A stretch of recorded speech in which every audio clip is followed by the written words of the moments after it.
Good morning. Hi. Welcome to the road to COP26 and net zero on this, the second day of the Dcarbonise Week Virtual Sustainability Summit, a pre-COP26 event that features some of next month's milestone event sponsors and a host of true luminaries on highly topical and relevant panels. I'm Judith Patton, Project Director and co-creator of All Energy and the co-located Dcarbonise. With no in-person All Energy since 2019, we've run a compelling series of webinars, 30 between May 2020 and March of this year. Over 18,000 registered and I'll get my tongue and teeth together in a second, and more than 20,000 have actually viewed them on demand and live. We had packed virtual conference rooms yesterday for day one, and it looks like the same today. One tiny housekeeping point. Check out what lies behind the resources tabs. You can see what is up next, find a full program link, the digital bag, and information on next May's All Energy and co-located Dcarbonise. The dates for your diary are 11th and 12th of May. Naturally, I'd like to thank our sponsors. And for the first 3 days, these include our brand sponsors, Scottish Power, Shepherd and Wedderburn, and Ørsted, whose names you'll see alongside certain sessions close to their hearts. And our session sponsors, Hitachi ABB Power Grids, who are sponsoring this session, Kellis Midstream, SSEN Transmission, SWEP, and Driving the Electric Revolution Industrialization Centres. Thank you, both speakers and audience, for being with us today. And if you enjoy your time with us, please let people know that they can see this on demand. Now, without more ado, I'd like to pass over to Lindsay McQuaid, CEO of Scottish Power Renewables, and she'll get the road on the show. Over to you, Lindsay. Good morning, Judith, and thank you. Good morning, everybody that's joining us for another virtual event. Hopefully, this will be in person. So looking forward to a really great session this morning with some fantastic speakers on the road to COP, which is really just round the corner if you're putting it in the sense of a road now, with less than a month to go. And it's the road to COP and net zero. So I'm going to kick off with some remarks before we move on to a fantastic panel, including industry colleagues, including the regulator, including Patrick Harvey, MSP, and also Councillor Susan Aitken, who I know is particularly passionate about all things going on in Glasgow in less than a month, which is fantastic. So I guess to kick off, I'm going to pose a question. Why is COP26 so important? And why has Scottish Power taken on the role of being principal partner? Well, I think for us, net zero and carbon reduction has very much been part of Scottish Power's DNA for years and years now. And it's something that within the four walls of our office, we perhaps take for granted that everybody else is thinking the same way. And on that journey also, the climate emergency, climate change, now the climate emergency is something that we've talked about in here from the days that I joined the company way back in the late 1990s, when you talked about seeing the impacts that there was on the world and in terms of extreme weather events, man's impact on the environment in which we raise our children and we go about our daily lives. So I think within that context, taking on the role of principal partner, it's about us sharing that story, sharing details of that journey and supporting others on that journey who are perhaps joining the movement a wee bit later than perhaps we did. I think what's been interesting is when I'm speaking to friends and family right now, most people have a sense of what the climate emergency is. They have a sense of the enormity of it, but there's a sense of frustration in that they might perhaps feel a little powerless to do anything as an individual. Now, my message to them is always every little helps.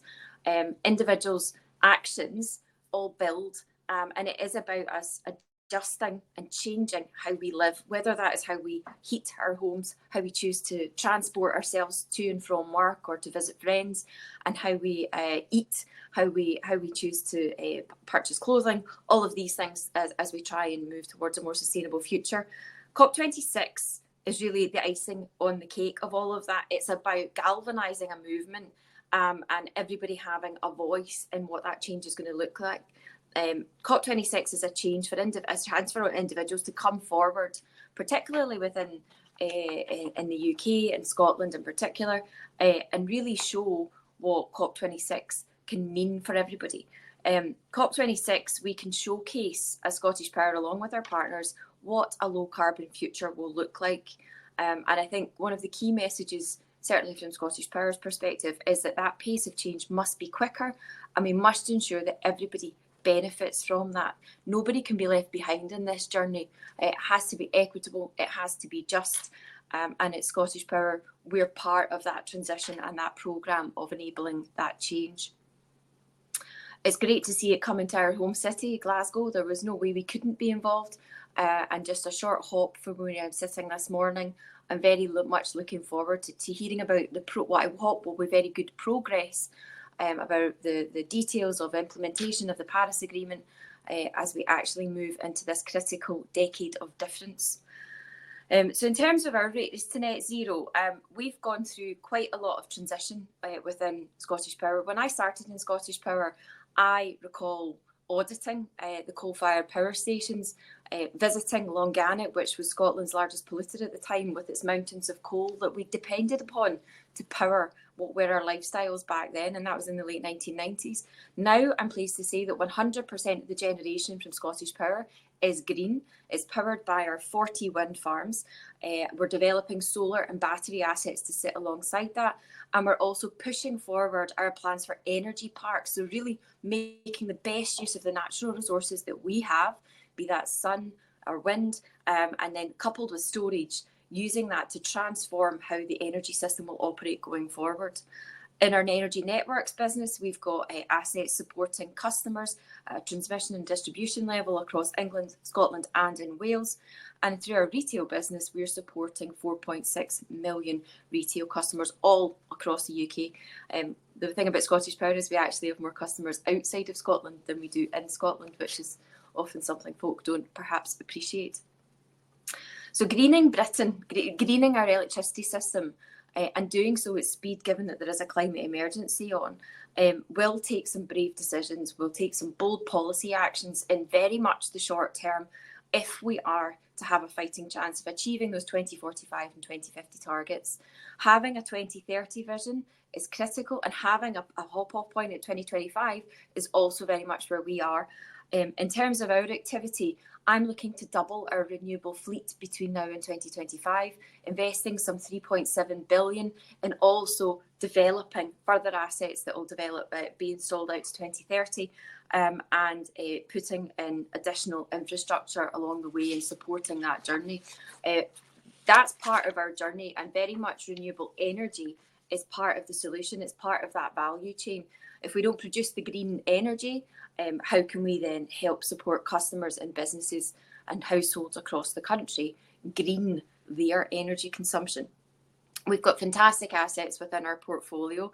I'm particularly excited that we have our East Anglia 1 offshore wind farm, some 714 megawatts now fully up and running in spite of the COVID period, and very much looking forward to the East Anglia hub assets, another 3 sites joining that East Anglia 1 plant with potential to power a further 600,000 homes. It's fantastic to see the burgeoning offshore wind industry and the 40 gigawatt target having been set for 2030. We've also started to do things a wee bit differently. Whilst we haven't had access to auctions for onshore wind, we've been exploring other routes to market and working with the likes of Tesco in unlocking investment and driving and enabling their route to green energy as well through our Halsery wind farm, which we commissioned earlier on this year. We've also joined forces with Shell as we further that journey into offshore, this time moving it to a floating platform. And we've announced our partnership and participation in the ScotWind process that's currently still running. So exciting times for renewable energy, a lot of change there, and a lot of good stuff to be talking about in terms of where that green energy is going to come from. So once we've actually got the capability of making that green energy, how am I going to get it to the houses and businesses across the country? Well, that's where our colleagues, whether it's National Grid, or our Scottish Power Energy Networks teams step in. To tackle climate change, it's important that we actually have the grid infrastructure in place, and we're going to be spending billions of pounds through our networks business to enable that through the regulatory systems to ensure that we can enable electric vehicles to be connected and charged, heat pumps to be connected, and also to electrify our homes as successfully as possible. We've got ambitious plans between 2023 and 2028 where we're going to reinforce or replace hundreds of miles of cable, upgrade more than 800 substations, and bring new technologies online to help manage the increased energy flow through our grid. This is one of the largest, fastest and most ambitious infrastructure projects in living memory, and we have to do it. It also comes with the added benefit of creating thousands of jobs across networks that we have in central and southern Scotland, North and Mid Wales, Merseyside, Cheshire and Shropshire. It is our largest recruitment drive in our networks business in its history, which is fantastic to see. And on top of that, obviously, the hundreds of millions of pounds in savings that we should then see flowing into energy bills as we start to bring in this new infrastructure efficiencies and the move to the cheapest form of electricity generation. And lastly, our customer-facing business. This is where we really do have a change happening. It's about that contact with the customer, and the customer really now caring where their electricity comes from. Perhaps in past, they were reasonably passive about what colour of electrons were charging their lifestyles and were flowing into their home. Customers increasingly really do care about that, and you're seeing that not just through energy supply businesses, but also through consumer-facing businesses and banks and retail organisations. They want to know that they're being powered by green. Sustainability is absolutely top of the agenda for all of them. So at Scottish Power Retail, in our retail business, we are committed to helping those customers on their race to net zero within their homes. And they are procuring wind and solar power made here in the UK to supply green tariffs, and do so not with the knowledge and confidence of the consumer that that's actually coming from green energy, and it's not just a bit of paper. There's no greenwashing here, which is fantastic. Customers need that transparent and honest information on green energy to help them choose the right tariffs. And we are encouraging and stimulating the discussion about the damaging practice of greenwashing of electricity tariffs. And we're calling on Ofgem and BEIS to do 4 simple things. We would like to improve transparency on green tariffs, make it a legal requirement to explain the type of fuel that the tariff is supplying. We want a reformation of the fuel mix disclosure, where we would see a removal of non-power purchase agreement based tariffs from calling themselves green and being honest about what they actually are. We want to set minimum standards for what can be classed as truly green energy, so that it is clear to consumers what is green and what is not, and close the loophole for imports of paper certificates used to back green tariffs. We need to see that being something that comes from homegrown energy here in the UK. Our retail business is also pushing forward in its hydrogen efforts, and there'll be discussion of that later on in the Dcarbonise agenda as well. So we need to really green those hard to get to parts of our infrastructure where they're relying on fossil fuels right now, where heavy transport and manufacturing energy intensive industries are going to find it a wee bit more challenging as they progress to their green journey. Whether it's electrification or hydrogen, that's their solution. We are going to help with that deliberation and also the provision of the end product. This spring, we submitted plans to install the UK's largest electrolyser close to our largest wind farm up at Whiteley, just south of Glasgow. 20 megawatts of electrolyser will be part of a green hydrogen facility to produce up to 8 tonnes of green hydrogen per day, ready to power a fleet of buses and bin lorries to serve COP26 host city Glasgow. That is transformational in itself. As we all know, these are the vehicles that we depend upon in daily life, and to have them being powered by green energy is really something that signals a big change in how cities and regions are approaching the green transition. We've also signed an agreement with the Global Energy Group at the port of Nigg site to work to identify processes and plant that could be powered by green hydrogen. So it's definitely coming. And in 2021, we've also completed our feasibility study showing that the Cromarty Firth could become home to the UK's largest green hydrogen facility. Again, fantastic efforts in what has been a relatively short discussion in green hydrogen today, but really seeing where it is going to make a big difference. We're also part of the Hydrogen Skills Accelerator in alliance with academic institutions from all across Scotland and the UK, with startups like ITM supporting us as we move into that sector. And this is all about the search for green, high value, highly skilled jobs that we can then bring into the sector and support the transition from those exiting oil and gas into this clean energy system. So as we, prior to us moving on to our first speaker, COP26 presents a massive opportunity for us to really create a sustainable green legacy of change. And that's important to us as well, to stimulate and bring the younger generation in with us. And we're particularly delighted to be working with over 7,000 school children as they build their own hydrogen-fueled vehicles as part of a competition that we've launched. COP26 certainly will be a once-in-a-lifetime opportunity for the citizens of Glasgow to make their voice heard in this change debate around energy and climate change. And I'm very much looking forward to hearing from the rest of the speakers today about their take on what's going on. To kick us off, we've got Patrick Harvey, MSP, the Minister for Zero Carbon Buildings, Active Travel and Tenants' Right. He unfortunately couldn't join us this morning, but a video is going to play right now.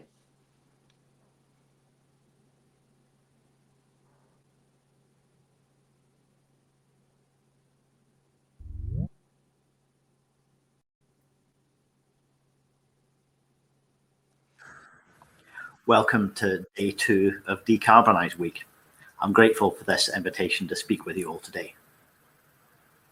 The scale of the challenge our society faces to build a sustainable economy and to do it fairly is huge. And nobody can be in any doubt that that challenge has been compounded by the pandemic with impacts on our energy sector and supply chain. But there is still an opportunity before us to build long-term prosperity in Scotland and achieve our net zero targets. And our response to this challenge will be seen on the world stage in the coming weeks as we work to deliver a safe, successful COP26 in Glasgow this November. The Scottish Government will be playing a full active role at the summit, showcase Scotland's determination to tackle the climate emergency and deliver a just transition. Our ambitious approach to climate justice sits alongside the most ambitious legal framework for emissions reduction in the world. And yet, there is still no doubt that our whole world is struggling to come to terms with the scale and pace of change that's needed. In this regard, Scotland is no different. Our programme for government, published earlier this month, outlines our plans for the year ahead. And we'll be working as well to deliver the agreement with the Scottish Green Party, which has brought Lorna Slater and myself into the government. I'm convinced that taken together, the commitments in the programme for government and the cooperation agreement will improve how Scotland is governed and create the opportunity to deliver bold action to address the challenges Scotland faces. Looking to the future, at least 1 million Scottish homes and the equivalent of 50,000 non-domestic buildings will need to change to zero emissions heating by 2030. And we're accelerating the timetable for refurbishing homes and buildings so that a large majority of homes achieve EPC Band C by 2030. The journey to net zero requires major contributions from a range of renewable sources, which will include onshore and offshore wind, but also other generation technologies such as solar, hydro, and marine renewables. Our work to refresh the energy strategy over the coming year will consider the energy systems needed to reach net zero. We've already announced an ambition to deliver up to 11 gigawatts of offshore wind capacity by 2030, and we'll consult later this month on an ambition to see between 8 and 12 gigawatts of onshore wind installed in the same time frame. Later this year, we'll publish a 5-year hydrogen action plan, and this will be supported by a £100 million programme of investment between now and 2026 to help develop the hydrogen economy here in Scotland. Of course, none of what I've covered today can be done by the Scottish Government on its own. It has to be a collective endeavour where government, industry, the third sector and many others work together to achieve our shared ambitions. Thank you again for inviting me to speak today, and I wish you well for today's conference and for the work ahead of us all. Great to hear from the Minister there, and some big figures in there, whether it's 1 million Scottish homes to be on a zero emission path by 2030, 100 million to invest in hydrogen over their 5-year action plan, and up to 12 gigawatts of new onshore wind to complement already the burgeoning ScotWind processes that we're running over that period as well. A lot happening. And just to move on, we're going to get our next speaker on, Ian Funnell, UK CEO of Hitachi ABB Power Grids, who's then going to present and then hand over to Councillor Susan Aitken. Good morning, Ian. Good morning, Lindsay, and thanks very much for that, and welcome to everybody. This is a fantastic event, and really looking forward to perhaps giving you some thoughts about the road to COP and perhaps beyond that. A little bit about the Hitachi Group first. So Hitachi ABB Power Grids was acquired by the Hitachi Group last summer in the middle of the pandemic. And we are, as Lindsay said, we are joint partners, principal partners for COP26. But the group itself has also been accredited for the science-based targets to 1.5 degrees. We've joined the race to zero, and also part of the Earthshot Prize. And for those who watched it on Sunday evening, Prince William and David Attenborough introduced the first program, the first of many. So we're really proud to be part of that program, and that's very much about taking action to repair the planet as opposed to perhaps just stop emitting carbon. So it's a really exciting time for the group, and at COP26, Hitachi Limited itself will be focusing on 3 main areas. One is transportation, one is about cities, and the other is the importance of digitalization and how that can play a significant part in helping to decarbonize all sectors. The Power Grids business that I represent, we're part of a broader plan, broader strategy, if you like, to decarbonize our own house first, and we have Scope 1 and Scope 2 plans to get to net zero within the organization by 2030, and to decarbonize the entire value chain by 2050. And that's no mean feat. That's a real challenge. But having at least identified the need to do that, I think business typically responds to these sorts of challenges, these sorts of targets. And once you start to understand what you need to do, then you can put the action plans in place to get there. And we are determined to beat those targets. And I think that's an important part. And Lindsay mentioned it earlier on. It's about the pace of getting there. It's all very well having the plans, but companies have to be committed, and the world at large has to be committed to getting there. And that's why I think COP26 is such an important event. It's great to have it in Glasgow, but I think it's a milestone along the way. It is a significant milestone, but it is a milestone along the way. And as John Kerry has said on many occasions, when he comes across from the US, this is the world's perhaps last and best chance of making sure that everybody comes together to work and deliver on the same platform with the same KPIs, with the same standards, and deliver the commitments that were made in the Paris Agreement. And moving to, I guess, the Power Grids business, there's a number of areas where we're currently working, and of course we're working in the energy sector with our friends in Scottish Power and the rest of the electricity sector.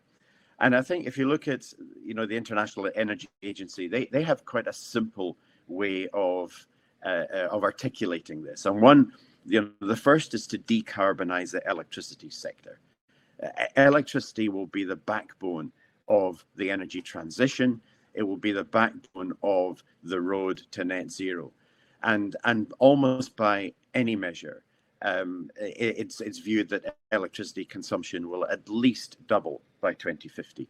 And that's probably a pessimistic case. So it's a fantastic sector to be in at the moment. So the first International Energy Agency pillar is decarbonize the electricity sector. The second is electrify everything, and you'll see that in many areas. Offshore oil and gas platforms being connected to the grid. Looking at perhaps the production of hydrogen, for example, which clearly requires huge amounts of electricity. And if hydrogen is going to replace fossil fuels in any shape or form or scale, then huge amounts of electricity are going to be required. So that's the second pillar, electrify everything. The third, which is probably one of the most challenging for us as a sector, is energy efficiency.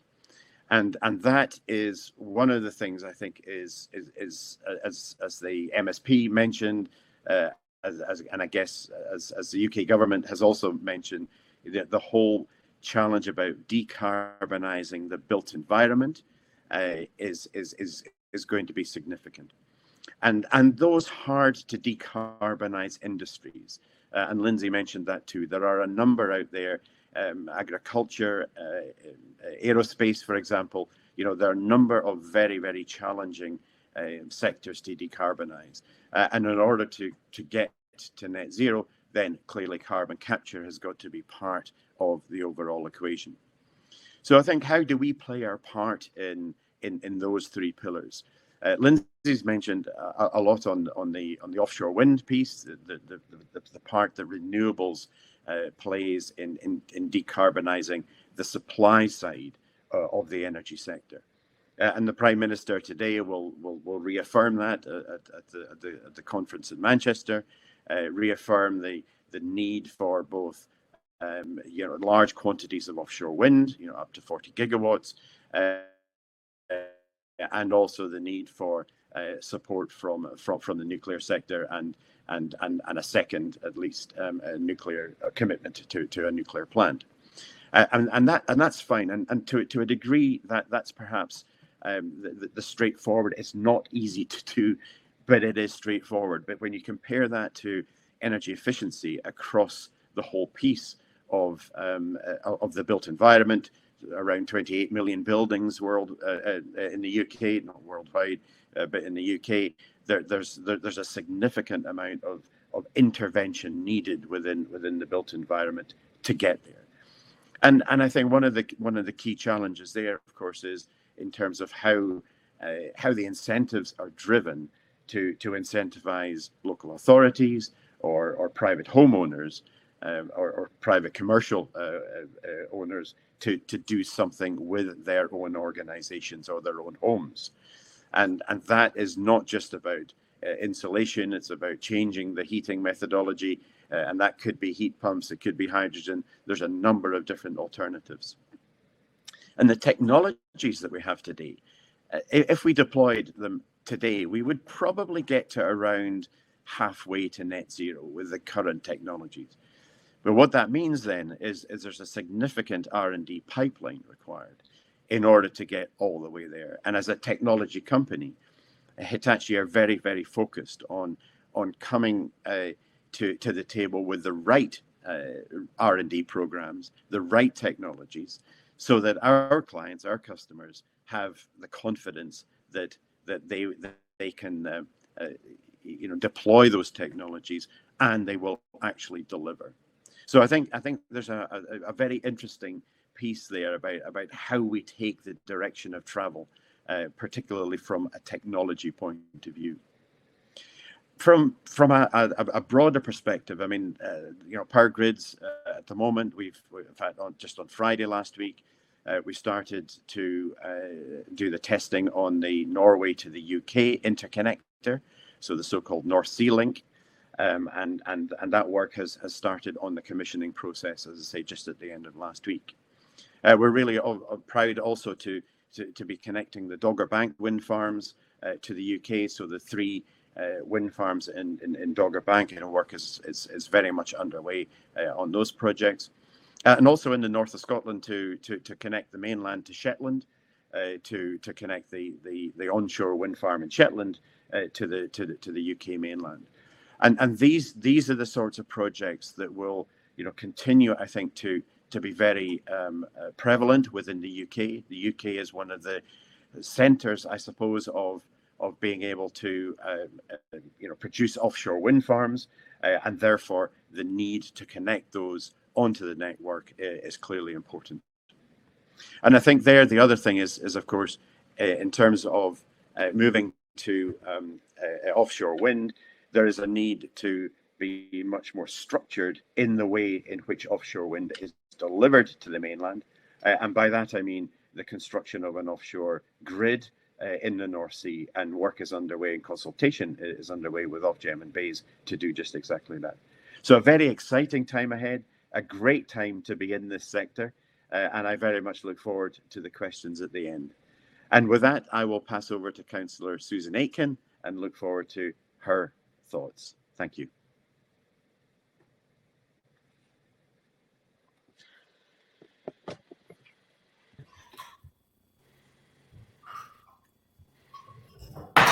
Good morning, everyone. It's a pleasure to be here again at All Energy. This conference has been a key milestone for the City of Glasgow as we have mapped out our transition to net zero over the past few years.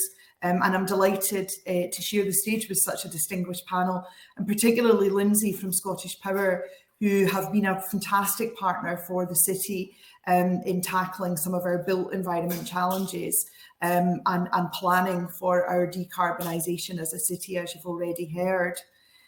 So today's All Energy, of course, sees us just now a few weeks away from what's potentially the most significant event for the decarbonisation and indeed the future safety and security of our entire planet.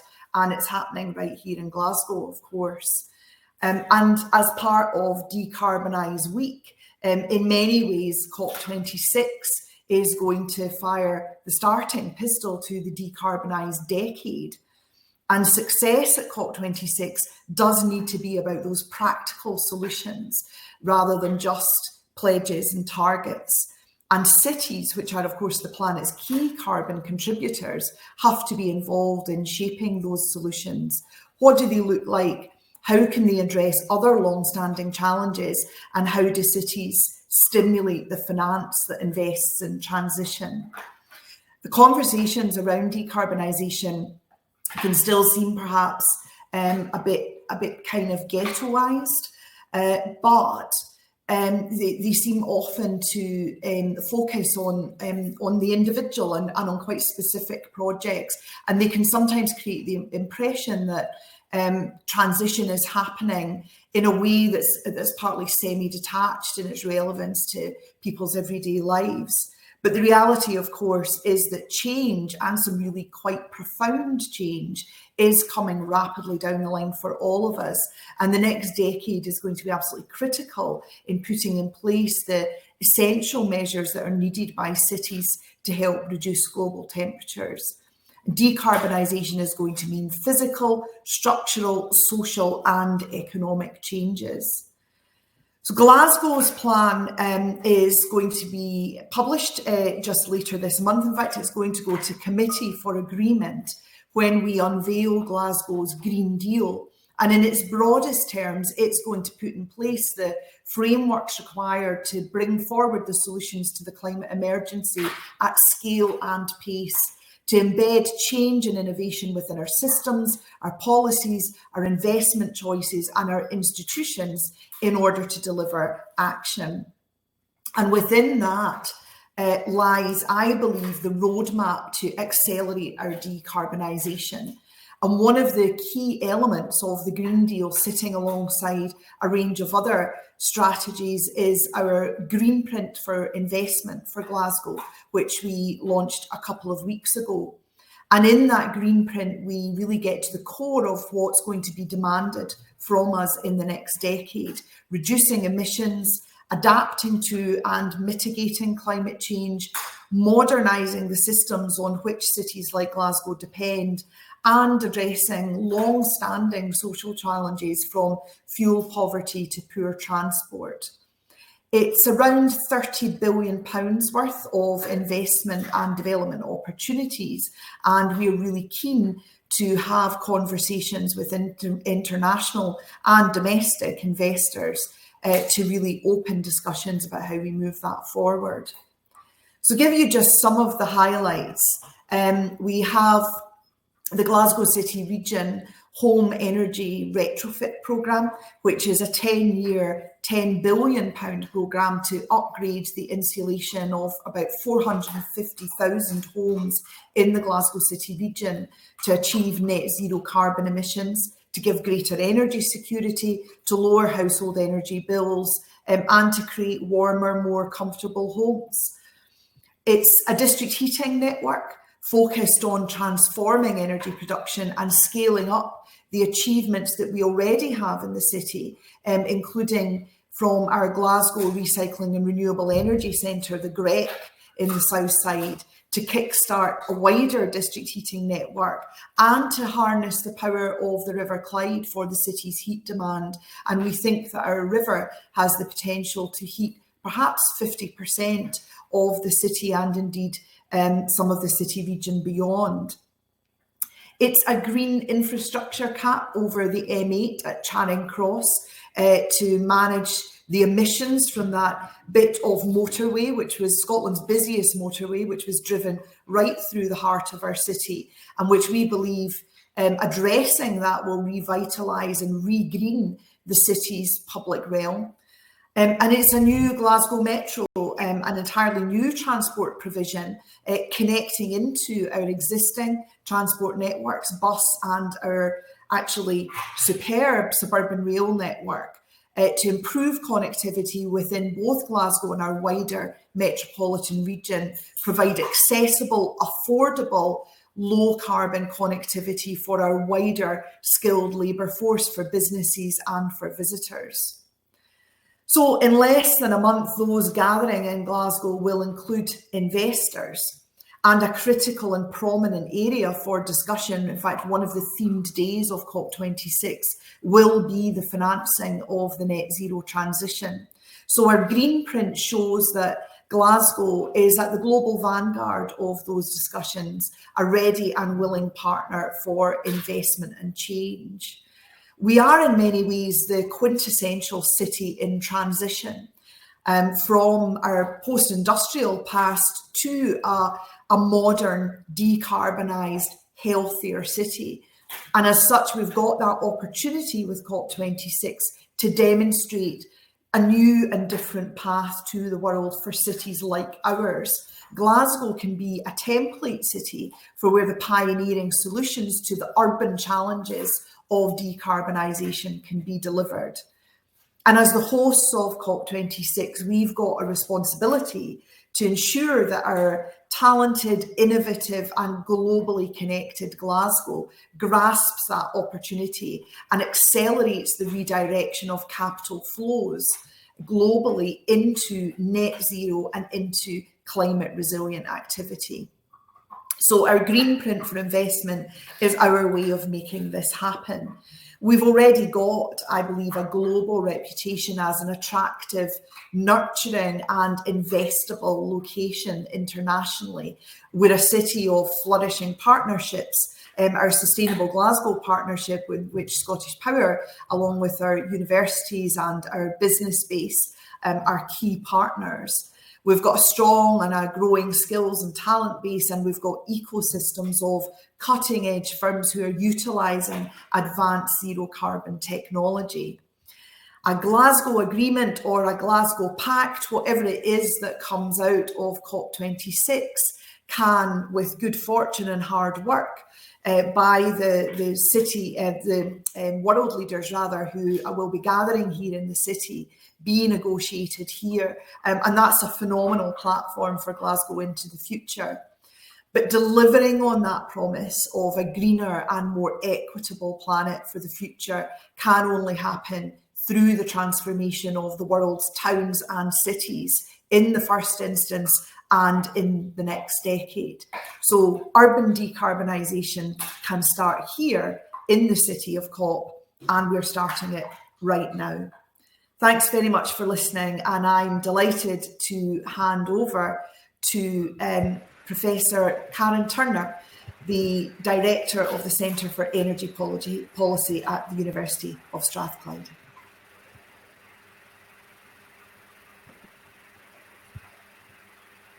Well, thank you for that, Susan.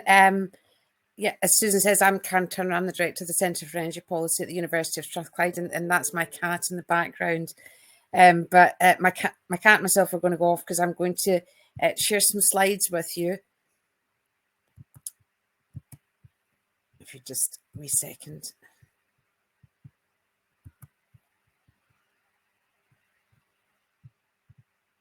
Right, sorry. Okay, so thank you very much for having me along to talk this morning. I think, where are we now? As obviously we're heading towards COP26, but where are we in this process? Well, I hope a big difference that we see at COP26 is that certainly in many nations we're growing in a shift towards delivery of ambitious targets that have been already committed, certainly in the UK and Scotland with our net zero targets. And I think I see increasingly that this is combined with a challenging but necessary dose of realism on what the economic and societal challenges will be. And I think in this regard, there's a real need for agendas that I put in inverted commas at the moment, such as the just transition, levelling up and things like this. They really need to move beyond the talking space into real tactical and strategic action. And that's not just because of reasons of economic and societal concerns. If the decarbonisation pathways that we're talking about this morning are to become economically, socially and politically feasible, as well as being technically feasible, we really need to pay attention to these types of agendas. And so, for example, I was proud to be one of Scotland's Just Transition Commissioners when we worked between the period of 2019 and 2021. Where one of the main things that we did was going out and talking to people, because at the end of the day, an academic like me cannot define the just transition. The just transition is going to be perceived by people, and it's all about continuing to deliver prosperity for people and how they live their lives and earn their living and how they do their jobs as well.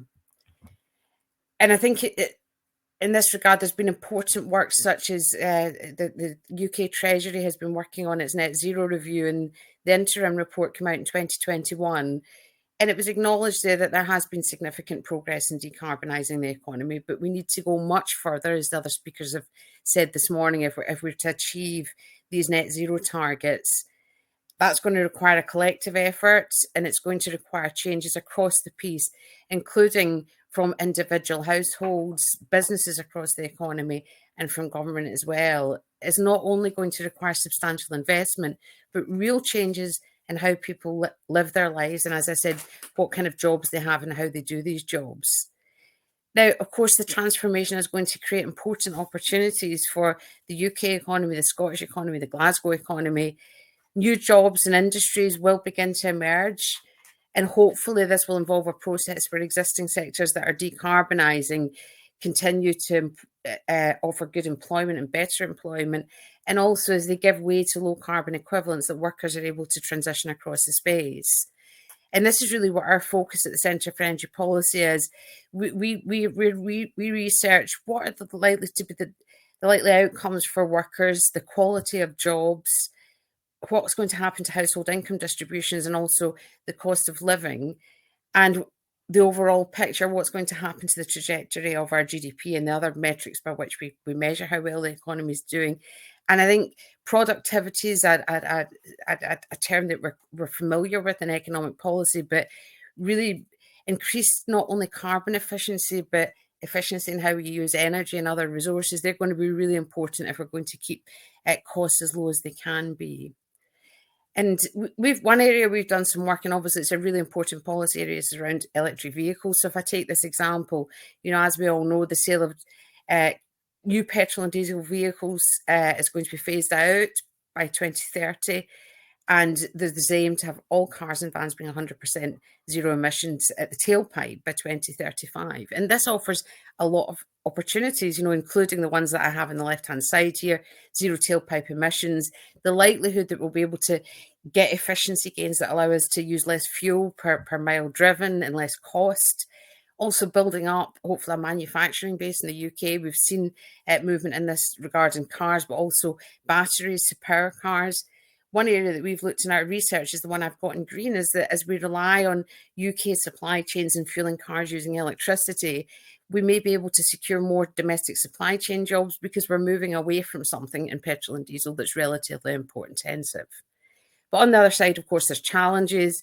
How do we build and fund a resilient and accessible and affordable charging network, particularly in the realism that that costs do have to be passed on to consumers? There's the question for the UK government. Obviously, a lot of tax revenue comes from petrol and diesel, and as they're phased out, what's going to be the model for taxing EV use and fueling? There have been challenges around private transport being affordable and accessible for everybody in society. Is it going to become less or more affordable as we move towards EV systems? I think something that I want to pick up and flag out today is something that's been coming in through our research, in lots and lots of different areas, not just EVs, is that as we have to pass on these costs and as the economy tries to expand, when there's constraints, as we're seeing in the TV all the time, things that are labour supply, what are going to be the impacts on electricity prices and also more generally on the consumer price index?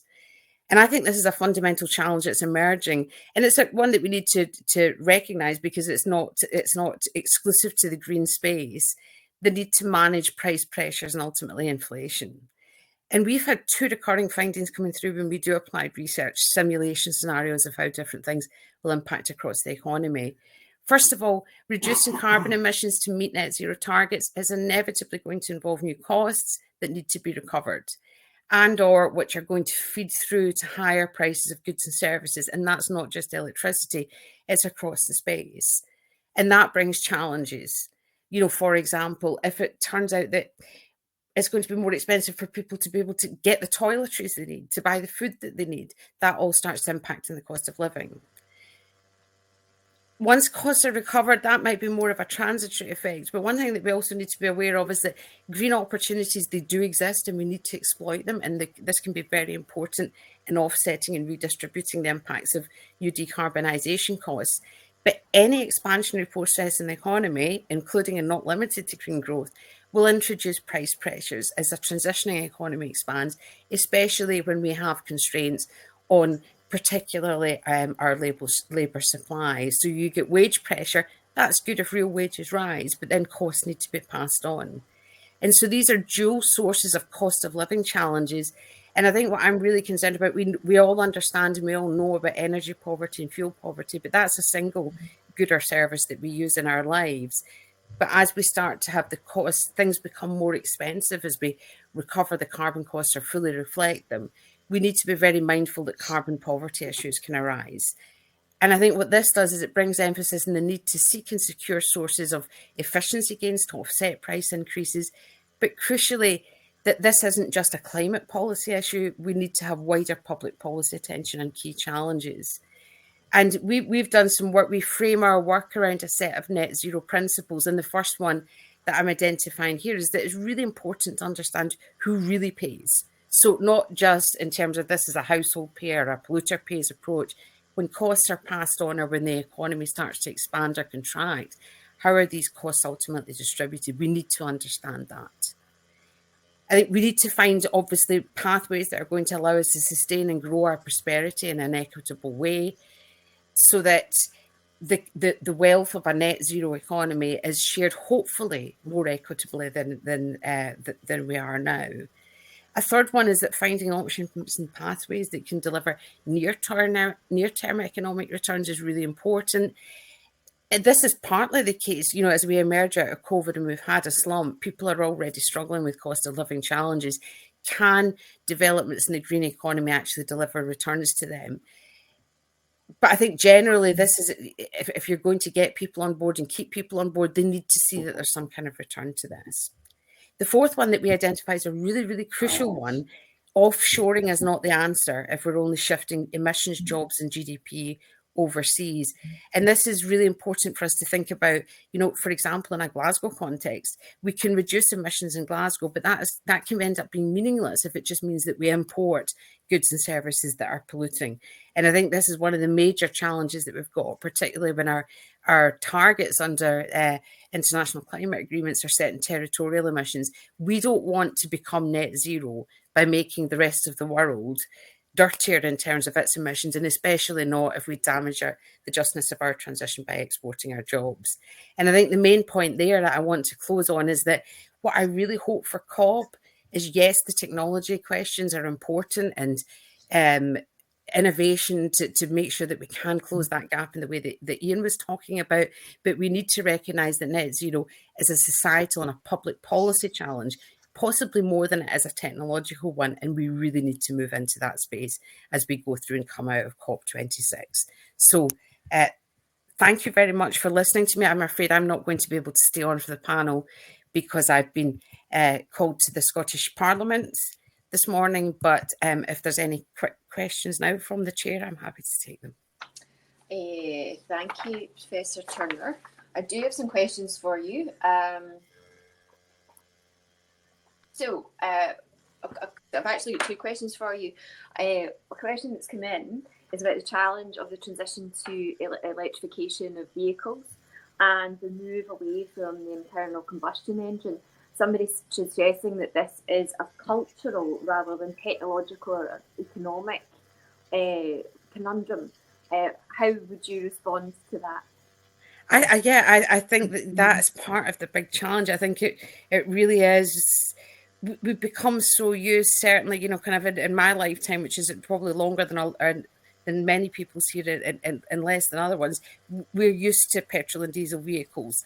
And I think there is a major cultural shift here. And I think this is why I'm emphasising the point that you're really talking about a wider public policy landscape.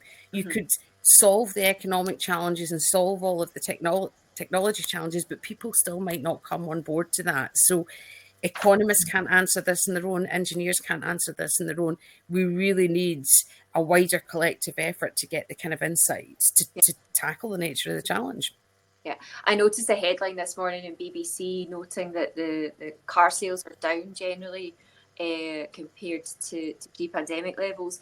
But in September, 32,000 electric vehicles were registered, and that's almost as many as were registered in the entirety of 2019. So I think there is a shift happening, and it's going to catch us. I'm one of those that have made the move this year, and I have to say I'm not looking back. I think it's a fantastic innovation. I'm very much enjoying having an electric vehicle. So not that I can sway anybody necessarily, but it's great fun to drive, and I haven't had the stress of the last couple of weeks that others perhaps have had.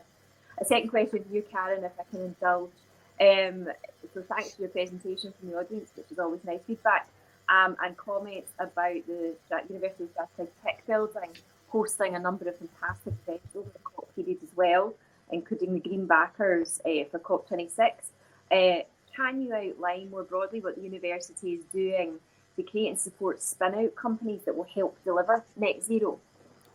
Well, I mean, that's not my direct area of expertise or responsibility, so that it's limited in what I can say. But I think, that's been a main focus of the University of Strathclyde, is that, we are a very applied and practical university. So, for a long time now, there has been an emphasis in linking the research not only to the policy space that I work in, but working with industry to develop new ideas and new concepts and trying to bring these to market through working, kind of things like spin-out companies. So that's a crucial end of what we do at Strathclyde, is that it's really important that, I think it's always important that research interacts with the real world. But I think at a time like this, where we need to get moving so quickly on net zero, there is a real need for people like me to interact in the policy space. But I think for the people who are developing the technologies at Strathclyde, there is a real need to get these to market and work through the commercialisation process. So it's an increasingly important part of what we do at Strathclyde. Yep. And I guess I'm one of the companies that's fortunate enough to have worked your colleagues at the TIC as well. And yes, and we've even worked with Scottish Power on the policy side as well. Okay. It's just so important that we have these kind of interactions. Great, absolutely. So definitely learning, I think, is Strathclyde's motto, which is certainly how I would view it as well. So thank you very much, Professor Turner, for joining us this morning, and for your contribution to the debate as well. I'm sure you'll have lots to say as we go into COP26 too. Thank you. Thanks very much. We're now going to pass on to Bryony Lousy, the Challenge Director for Industrial Decarbonisation at UKRI. Good morning, Bryony. Morning, everyone. So I'm here to talk briefly about what we're doing in the Industrial Decarbonisation Challenge, and to help you see some of the amazing work we've already got underway.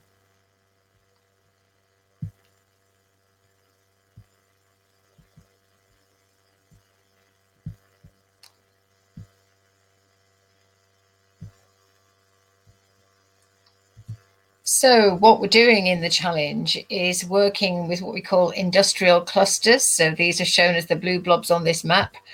These are concentrations of big industries, power generation and other things where the emissions in the region are really very high. And what we're trying to do is transform these regions so that they can thrive in the new low carbon future we're all playing.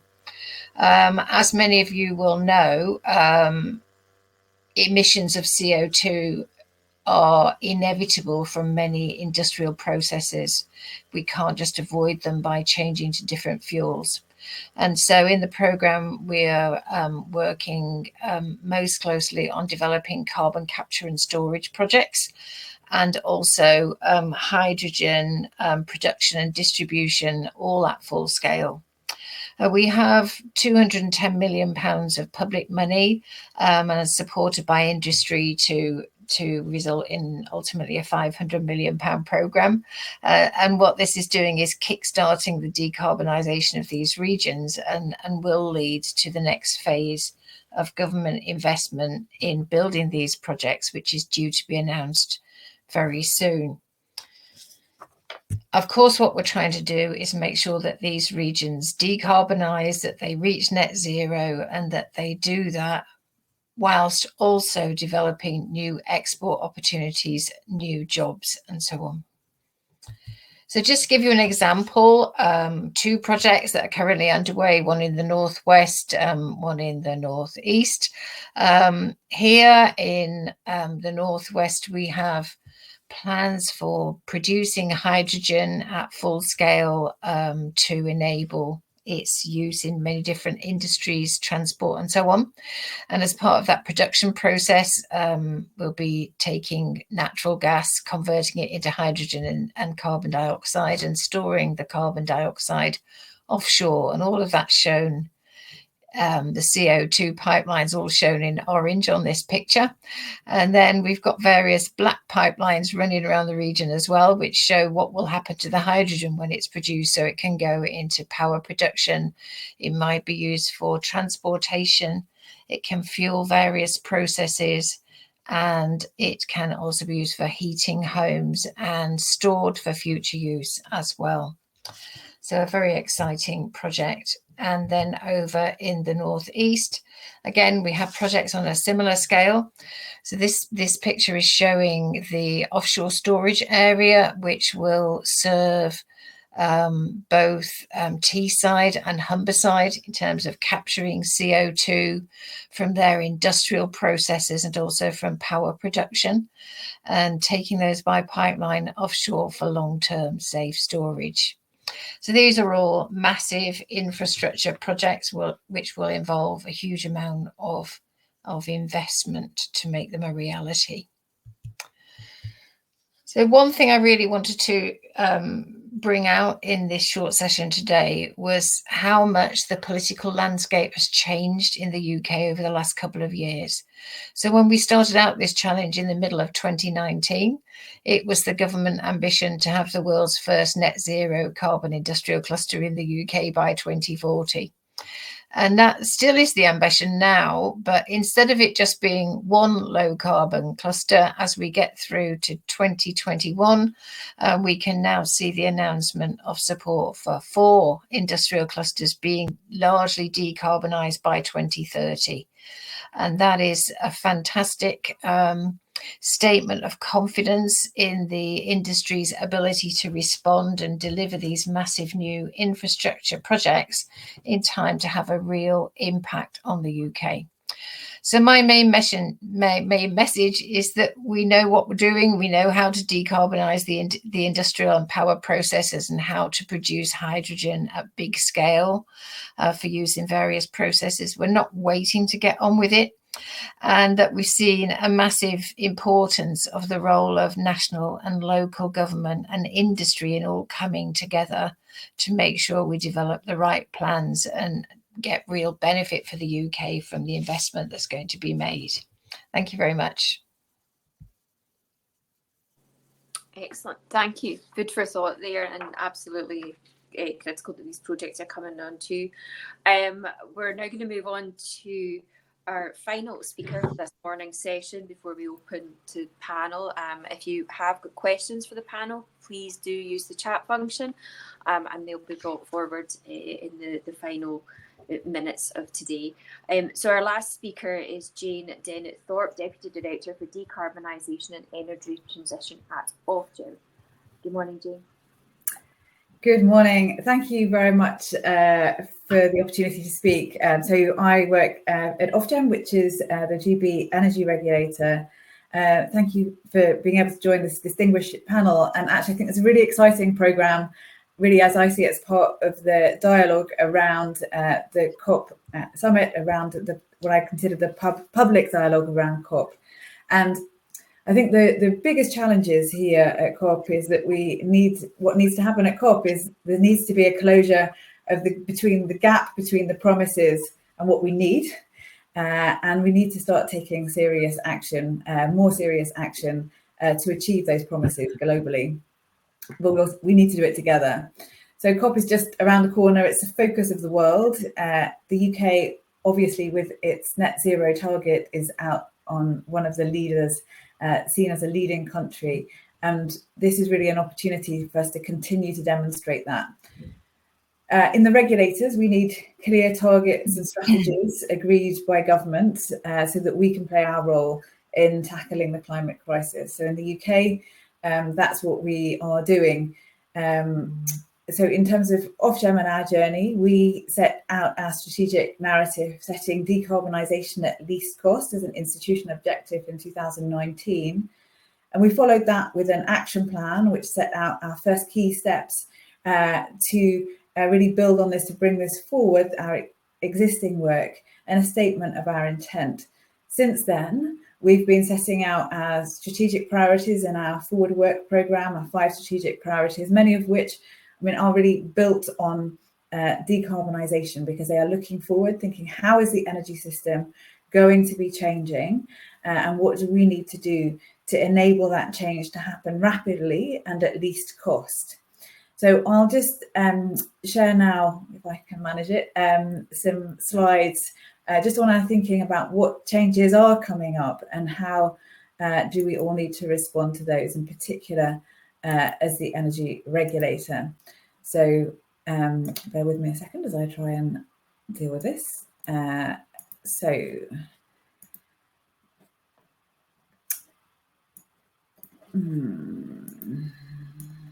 we go. I think that should now be working. So if we think about the future energy system, as many of you may have seen, that it's not just the CCC now that thinks we need a power sector that is close to zero carbon or zero carbon emissions by 2035. The Prime Minister has also set out his clear vision as that as the pathway to net zero as well. So in order to get this, and we've already heard from others that we know that electricity is going to really be the backbone of the system. It's not the only energy vector that we will need by far, but its role will grow significantly. So what do we need to do to put this whole energy system in place? So The first one is that we know we need more investment because we are changing what's in our energy system, and we need some strategic planning to make that happen.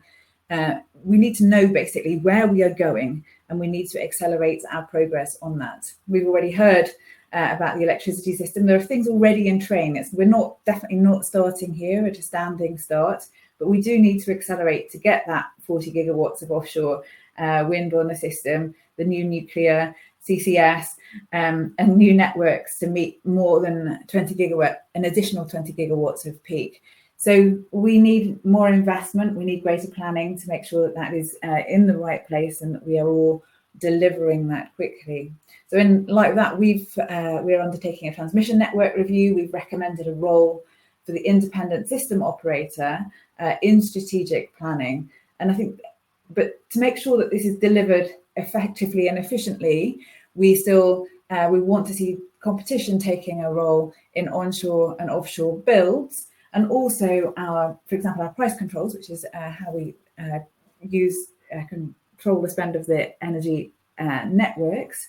We adapt them and setting up an adaptable process so that as the path before us starts to look a little bit different to the one that we mapped out some years before, we are able to change and adapt them as new policies or new technological or cost implications become clearer. But actually, that's sort of the easy bit. And the most exciting and the most difficult bit for me is just that we're going to have to transform the whole energy system and also how we think about it. We are really moving from this, you've heard it before, this kind of centralized system with relatively limited connection between different energy vectors. Those connections become much deeper.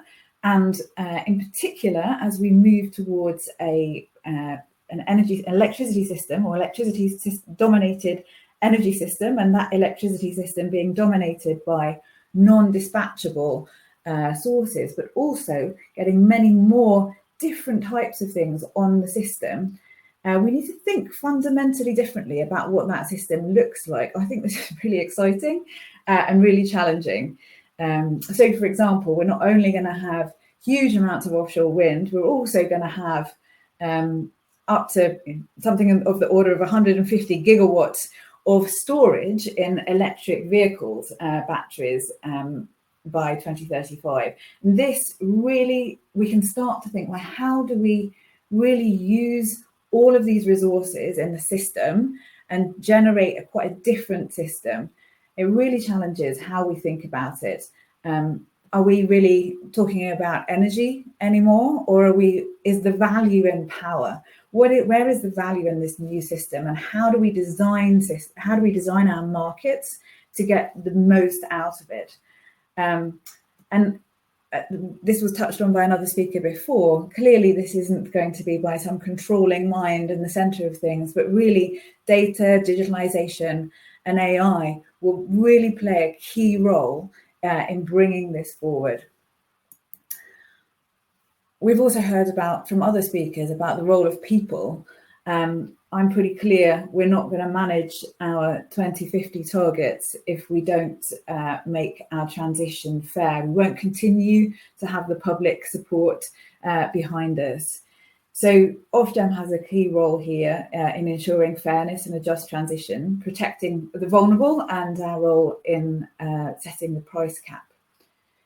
But it's also clear that the next stage of the transition involves people, whether that's in their homes and changing their transport. I think that so far the transition has been related to how we generate electricity in some more remote location. As we move to the next stage of the transition, people are front and center in the changes that need to happen. So not only do we need to bring people with us because of the cost implications, but actually people need to do things differently. And here, I think what we're looking at is I see it as a new ecosystem of businesses and ideas to make those changes a reality. We need those pioneering solutions that the speaker has talked to us about. And as a regulator, we need to both enable those pioneering solutions to come forwards, but we also need to make sure that we've got the right protections in place in light of those new business models and innovation. And sort of over the coming decades, that is going to be an increasing focus, I think, of the sort of the regulatory protections that we need to think about. And finally, we've heard about Glasgow's exciting green print, and as well as it being sort of localised in our homes, it's obviously localised within our cities, this transition. And so there's a clear role for local government. And that strategic planning that I talked about before, we need to think about how does that national strategic planning, how is that going to mesh together with the planning at a local level? How do we put the local and mesh those up into a coherent national framework? How do we bring those things together? And I suppose, just as others have mentioned before, what we need to do is we're not going to deliver this alone. We need to do it together with others, and we need to do it at quite a speed. And I think this is not trivial, actually. Not only is it just a question of getting things done faster, from a regulator's perspective, we need to really think about how are we going to generate this adaptive regulatory regime. Because one of the things about regulation is people like to know the rules. That is the basis, and they like to know the rules, and they like to know that they are fixed. We need to move away from having such fixed rules, but we need to still provide that certainty and understanding of the rules. So I think that is one of the challenges that faces us for the future.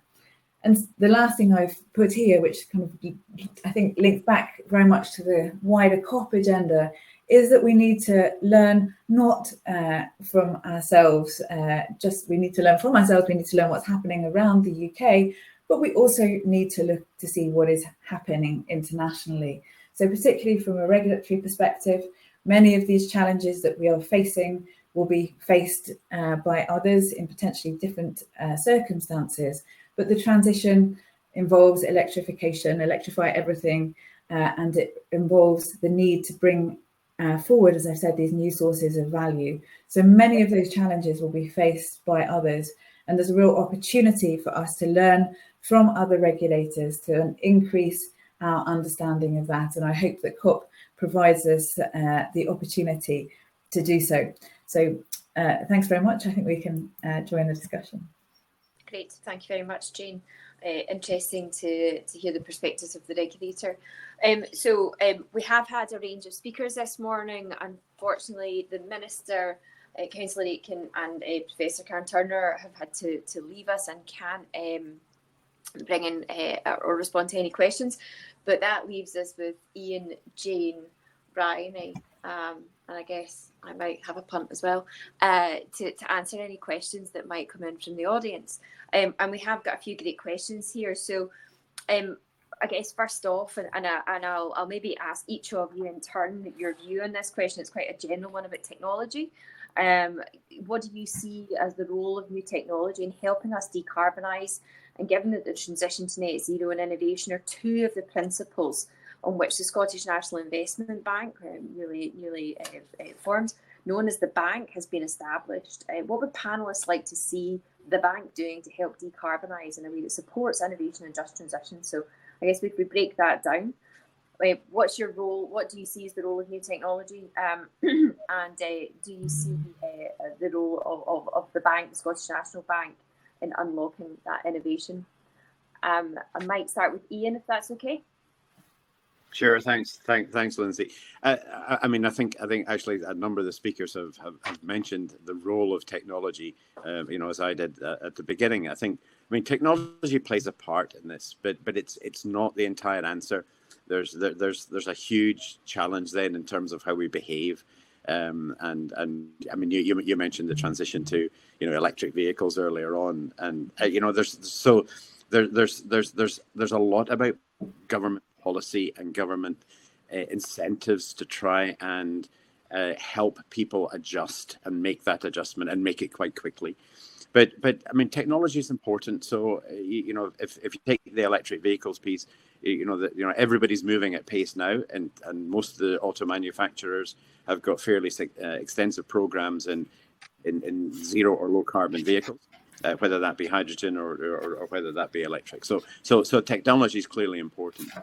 In terms of the bank, I mean, I would say, the bank or any investor, I think everyone has a role to play in here, and I think there's a range of clearly investable projects that already exist, and I think it's also the responsibility of government and the regulator as well to make sure that the roadmap is clear, that anybody who is supporting investment in startups, scale-ups, or major projects has a very clear roadmap that they can get the returns that they need.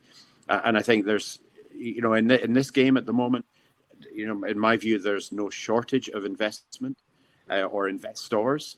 There are shortages, however, in terms of clear policy, whether that is in Scotland or broader UK, and certainly in other countries.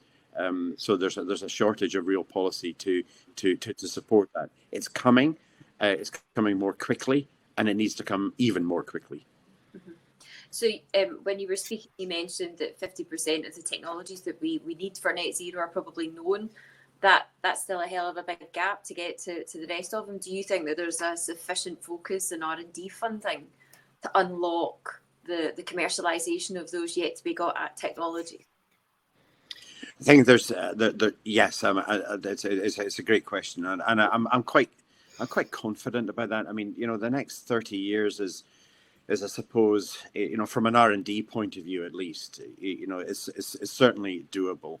I mean, our R&D programs maybe last 3, 4, 5, 6, 7 years. Those are the sort of timescales, maybe slightly longer for some technologies, but I think it's as much about the D part of R&D, i.e. the development of existing technologies to cope with net zero, as it is about the R part, which is the real research piece, which clearly takes much longer and starts in universities like Strathclyde. I mean, Strathclyde's a fantastic example of where a lot of these emerging technologies will start.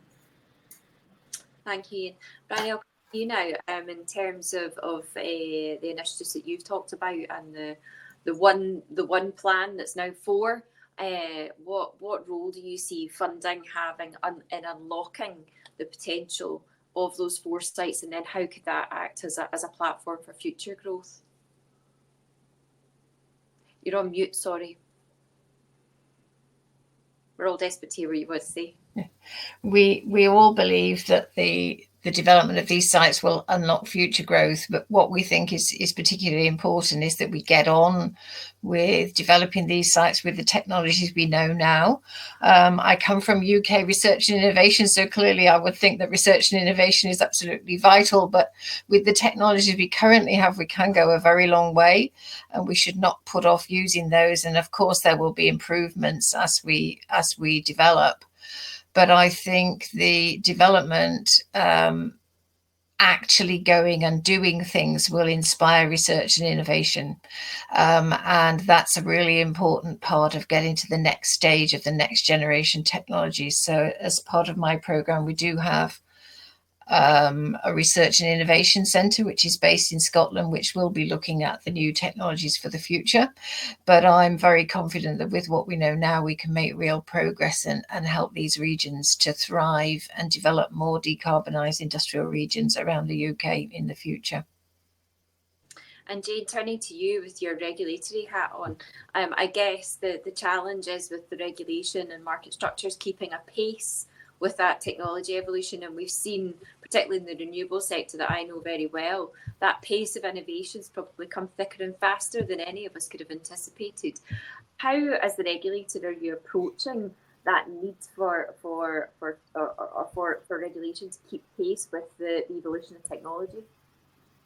So I'll first sort of take a step back and think about the pace at which we are happening. And I agree with the other speakers that really it's the innovation at the development end of things is what we really need now. We don't have very much time, and I just want to reflect that actually the first offshore wind farm or offshore wind turbine was built in 1991.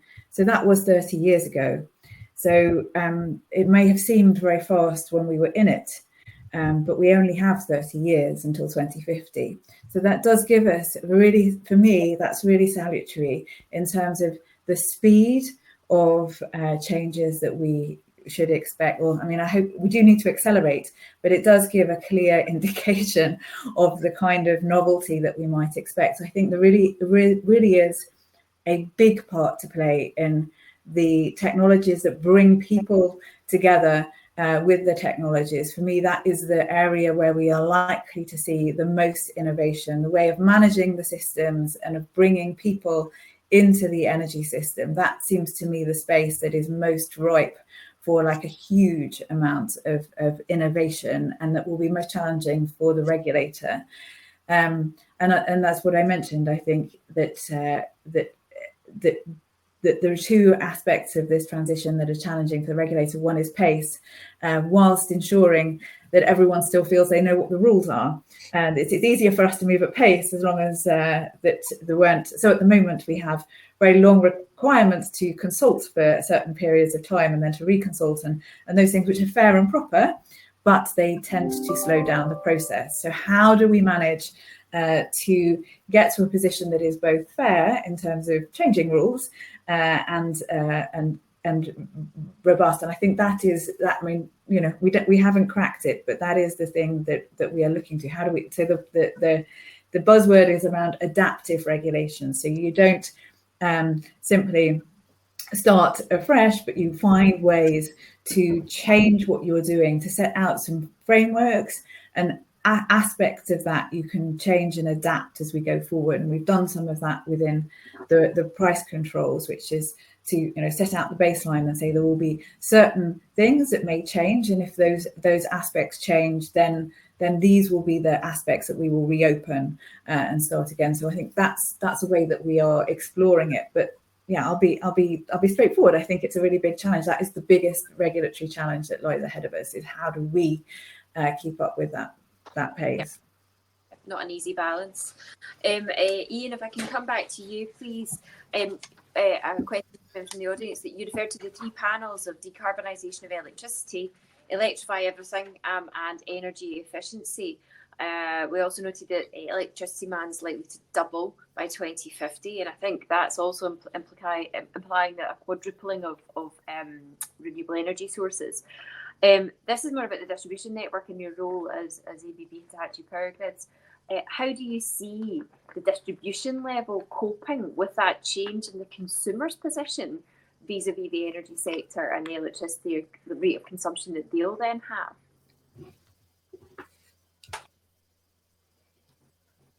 You're on mute, I think, maybe. Sorry. Yeah. Sorry. Yes, there always has to be somebody on mute, isn't there? It's a great question, and I think that's one of the challenges that we all have. I mean, clearly, there's a number of aspects in terms of decarbonising at a distribution level, and therefore, by definition, a local level. And I think the need for local area energy networks, which may be multi-vector as well, of course, I think is extremely important. And I think if you look at the government's levelling up agenda, it speaks to that as well, because everything has to be done ultimately at a local level, and that could be the decarbonisation of homes, of offices, of schools, all that sort of thing. But then you look at the way in which the low voltage networks or the medium voltage networks have been designed over the years, and there's been a bit of theory applied there. They've been designed with loads in mind and diversity applied, and that's entirely theoretical. It's never really been tested. It only ever gets tested if a fuse blows at a substation somewhere.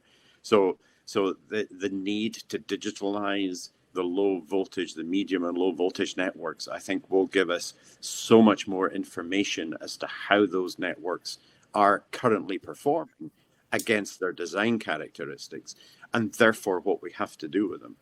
And with the advent of, I guess, it's not so much smart meters for me. It's much more about, you know, the smart homes, you know, plugging in your electric car, you know, whether that's on your driveway or whether that's somewhere else.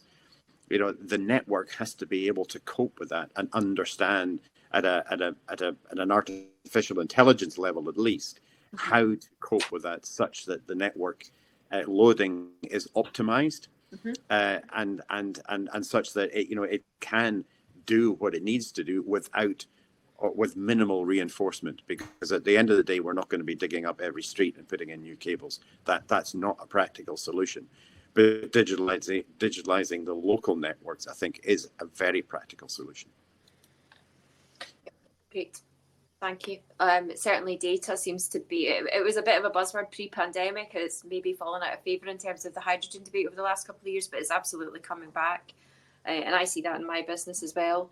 The amount of data that we can glean from operation of our fleet, and what that tells us about maintenance structures and the interaction with the grid and the products and services that we can provide, never mind the megawatt hours, certainly within Scottish Power Renewables is changing. And I can only imagine that obviously the same's happening on the grid side. So a lot to do and a lot of innovation required there. Brian, I've been asked, where are there, do you have a list of regional contacts for each of the hubs that you've got? Somebody in the audience is obviously keen to get in touch and explore what opportunities there are.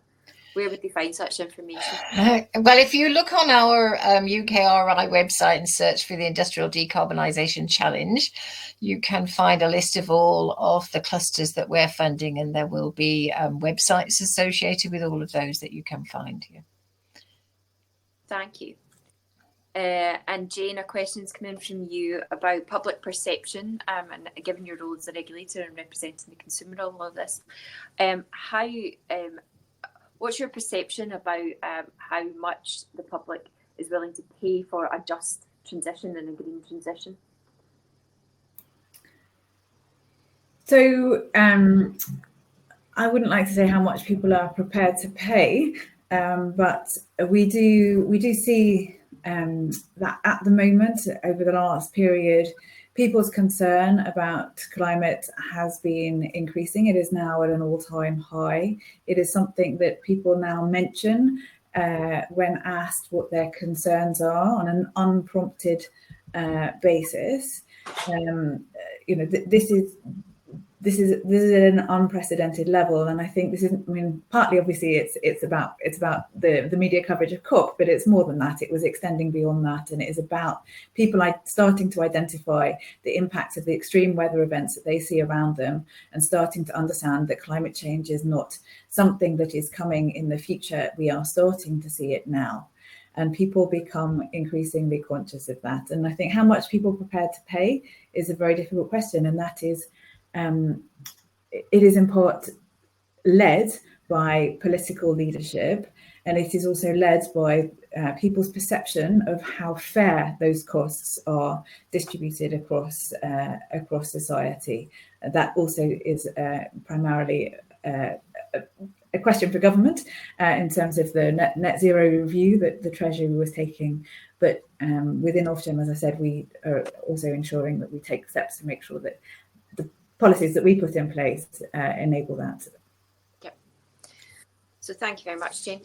Okay, that's been a very interesting panel discussion, albeit with a depleted troop of speakers. And I thank each of you for holding on for this first session of day 2 of Dcarbonise. There are other sessions running today about transportation, about hydrogen over the next couple of days as well. Lots of interesting agenda items within the Dcarbonise agenda, which if you're tuning in, I would encourage you to drop into and learn more about. I apologise we didn't get a chance to go through all of the questions, so they started to come in later on. Obviously the discussion had gotten people excited and questions were coming through. I guess the takeaways from me are that we're in a position of opportunity here. There's a great chance and an opportunity to really make a lasting change, which we really have no choice but to do. There seems to be from the speakers great hope and aspiration for the output of COP26, the Glasgow Pact, Glasgow Agreement, whatever we're going to call it. But the enactment and implementation of the Paris Accord is absolutely critical if we are to have a chance of achieving net zero. And that pace point has absolutely come through in all of the speakers' presentations this morning as well, whether that's in terms of regulation and adaptable regulation, responsive investment, understanding the role that cities and regions will play in this, exploiting new technologies and understanding the role of innovation. Lots to talk about to take us into COP, and also to obviously decarbonise our electricity and energy systems, which is hugely exciting for everyone joining us today. So I thank everyone that's dialed into the session this morning. I hope you enjoy the rest of the Dcarbonise event, and thank you very much to our speakers for taking time out today. Take care. Thank you.